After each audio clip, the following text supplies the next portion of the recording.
are getting started. Every day is the most important day of my surgery day, but today is even more important because I'm operating on somebody who I've been a fan of on TV when I was growing up.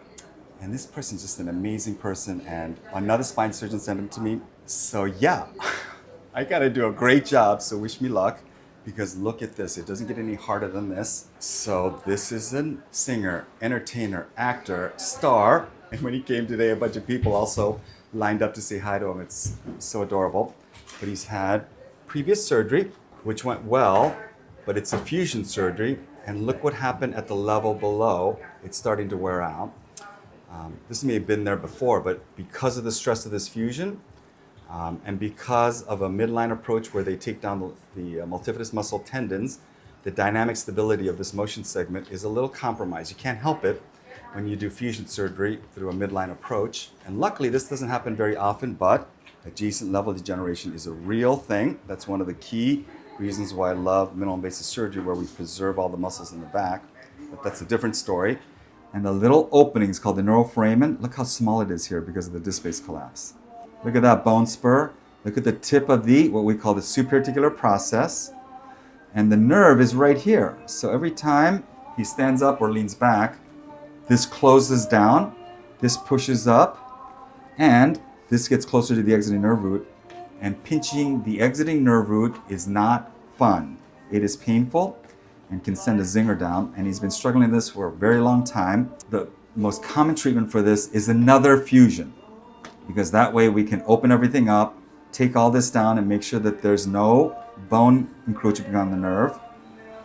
But by the time you remove all that bone, it's so unstable, you have to do the fusion. So if you want to just do a decompression without a fusion, you have to do it so minimally invasively that it minimizes what we call iatrogenic, that's physician-induced instability.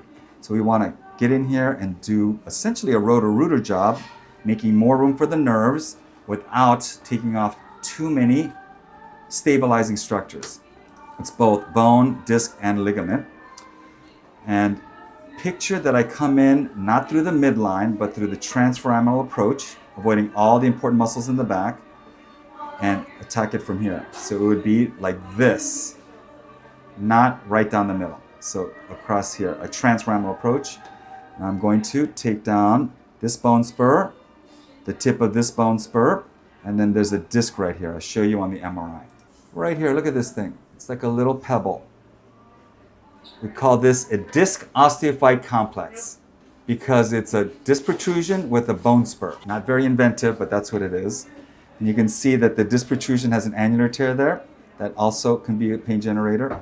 Look at that, that's the nerve. It's shrunken down so small over time due to the crowding, but I simply need to get past that nerve without irritating it, reduce this down so that it's flatter, and then take the tip of this bone spur off, and that will give him tons of room without destabilizing the spine. Sounds easy, but it is like taking gum out of shag carpet, where the shag carpet is priceless and the most precious family heirloom.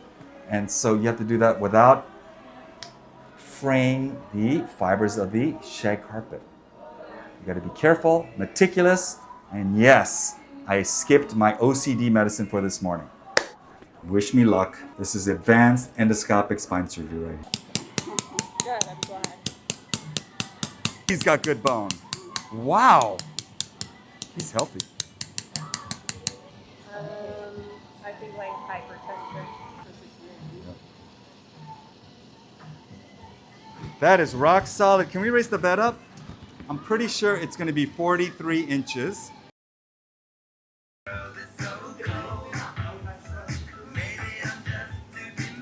Oh, I still got a lot of bone to remove, but that's a perfect trajectory. See where the nerve is. It's right here. Oh, good. Everything's a nerve until proven otherwise, though. Just need to go a little bit more to find the disc right there. Neuromonitoring has been very quiet too, so bring up the drill foot pedal, which is even different than that. So The nerve is to the right of the laser tip. Distal cut. Step back with your head just for a second. Look at that. I'm right at the posterior corner. I just need to go more medial. Yep, I got a little shell of the SAP there. So cute. I'm going to elevate it with the articulating upgoing curette. We call the paprika. Sneak underneath that little ridge. Make sure that things are free and clear. So I'm working between the bone and the facet joint capsule. The facet joint capsule will act like a thick drape to protect the exiting nerve root. And there I am, right underneath. May get something. And I've thinned it so thin that I can just break it off. There's the nerve root. It's right here, right there. Oh, that nerve root was, poor thing, not only right next to this bone, and every time you bent or stood, it just gently pushed down on it, like a tourniquet. It's also stuck. And nerves are supposed to slide back and forth. They can't slide back and forth when they're stuck down. It's like having a piece of tape on your neck. Going advanced maneuver right here. You see that release? So scary. I still get goosebumps when I'm next to the nerve or a big blood vessel. This is how you control the drill. It's like a pencil. My middle finger, the tip of my middle finger is on the endoscope edge so that I'm telescoping in and out like a pencil. And that's how you can get maximum tactile feedback and control, because I'm heading toward the disc and the nerve is right next to it. That looks like nerve, even though it's disc. It's nerve until proven otherwise. Look how close I am. Another custom instrument, we call this the Snaggletooth. Okay, I must remove this first. Paprika. I really pay attention to the free run EMGs, because if that's nerve down there, which it is, and I'm being too non-gentle, it should fire. And he just said something, which makes sense because the vibrations will cause it. That's the nerve. Looks like nerve, feels like nerve, tastes like nerve. I'm glad I didn't step in it. When I use the laser, I just feel so much better about myself. This doesn't look magical to you, you're not seeing what I'm seeing. Somebody actually asked me, it's like, what happens with all the tissue? It's like, well, you vaporize it, and the tiny little pieces float off in the irrigation. It's like magic. Now it's almost like a regular open surgery. I've got the nerve root exposed, and I'm just using instruments to isolate and decompress it. It's no different, except we're looking at it through an endoscope. We're using these tiny little instruments. It's tedious, but worth it, because every decision must pass the test of what would I do if this is my family member, and if I had this problem, I'd find somebody like me to do this endoscopically too. Otherwise, this just needs a fusion. And the fusion is the F word. No one likes fusions unless absolutely necessary. That's a big old blood vessel running over the exiting nerve root. I also always want to go like, if I think that's where that is, I want to confirm and look at that. I'm at the top of the pedicle. Remember I said that's the top of the pedicle? Or the top of the foramen hugging the pedicle? There's the nerve root. It looks pretty dang decompressed. I want to just get a little bit more of that tissue, and a little bit more of that bone, and the laser will be perfect for that. It'll shoot straight up. So that is that bone spur and overhang of the corner of S1. I'm going to do the far lateral at the very end. That's the disc. The nerve is over there. See how I'm just working away from the nerve as much as possible.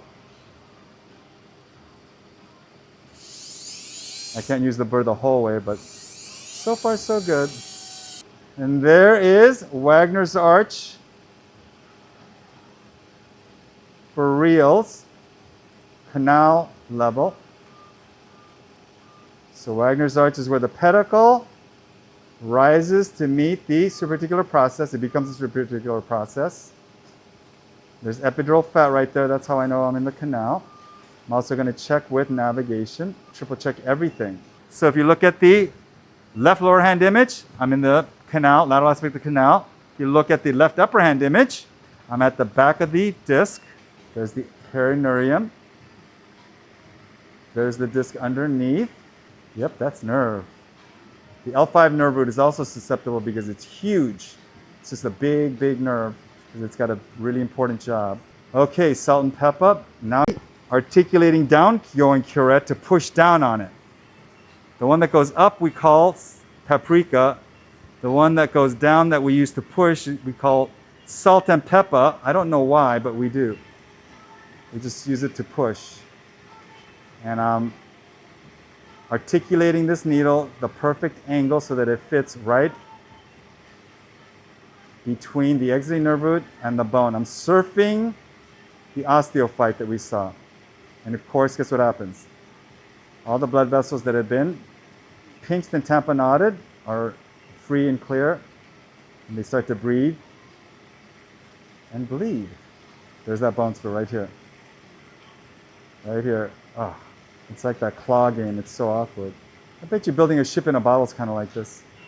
Did I ever mention if you don't cheat every once in a while, you ain't trying hard enough? So one of the things that I do to cheat besides using computer navigation is the chromatodiscogram in blue dye, because I've been treating this like it was the nerve the whole time, because everything's a nerve until proven otherwise. But see that little blue hint? Now I'm thinking, no, it's the disc. And it's at the edge of this bone.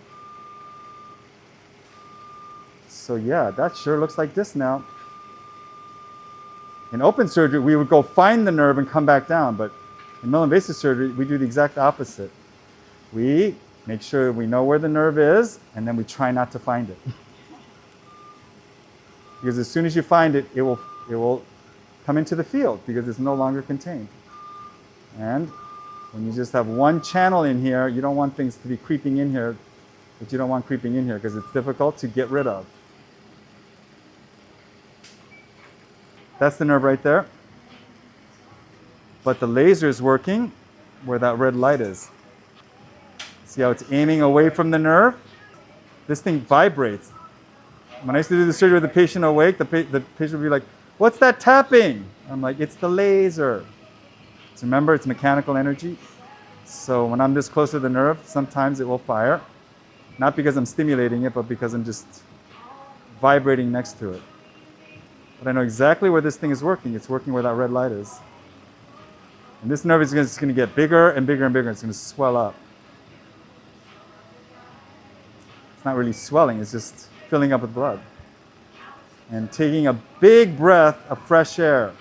So the laser works on bone, but kind of weak bone, like the edges of the bone, especially bone spurs.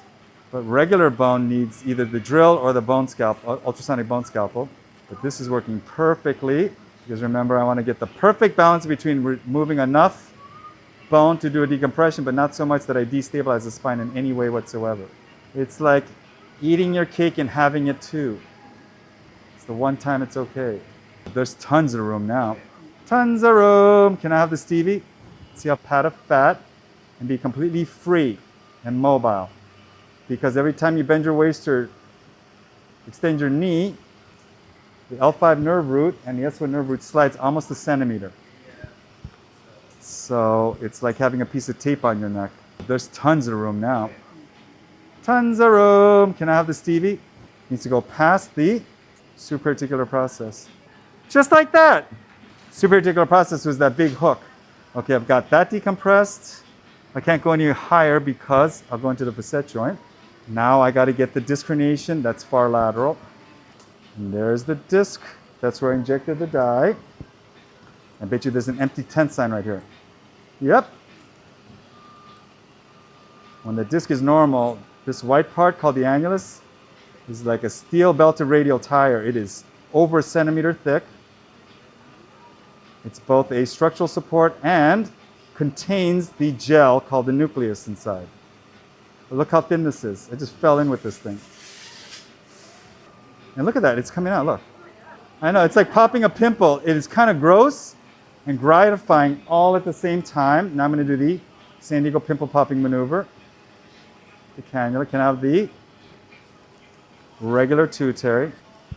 And then I'll be done.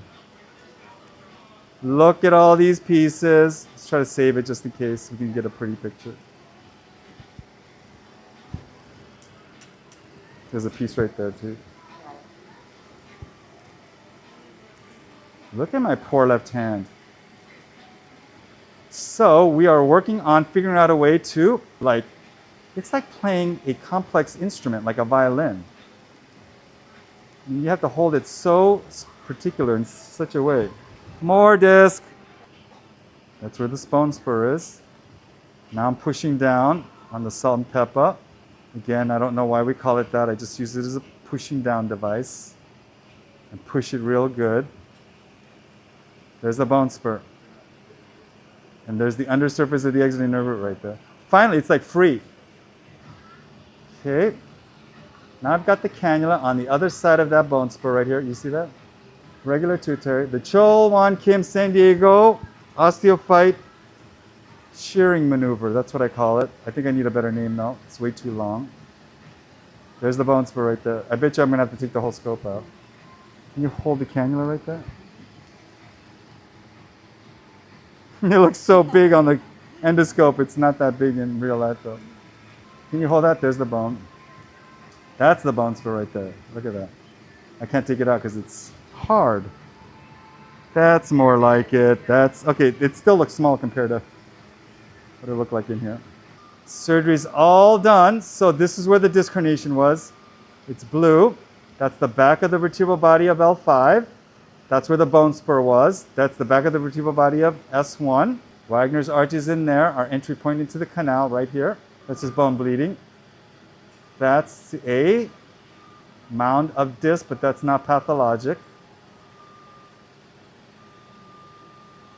But towards 6 o'clock, was that big disc protrusion that we saw in MRI, and it was a soft disc herniation. So I think that's one of the reasons why you're much worse all of a sudden.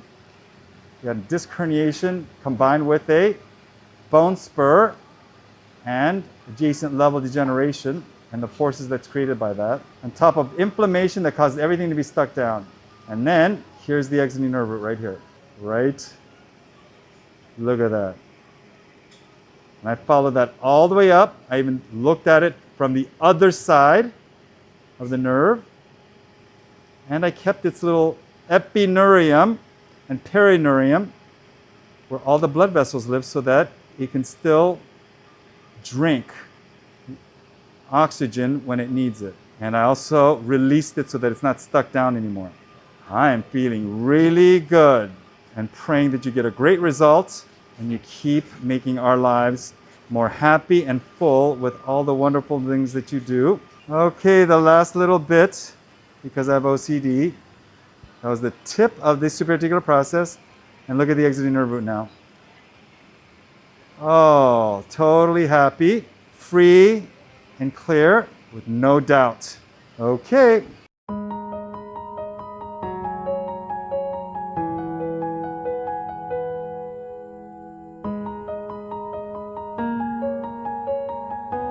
Okay, I'm all about CANI, C-A-N-I, continuous and never-ending improvement. And I'm pretty sure this is the best bony foraminal stenosis surgery I've done to date. And I'm feeling really good. So a couple of things happened. One, I found a big disc herniation that's acute. It's almost like a pimple. I saw the exiting nerve root the whole time, protected it, and neuromonitoring was really quiet the whole time. And I was able to fully decompress that. And then after all that's said and done, the neuromonitoring improved. And now for the Band-Aid. You can imagine how expensive these hospital Band-Aids are. That's the disc that I got out. And it went perfectly. So we're all expecting a great result and praying for a speedy recovery. So best wishes, right guys?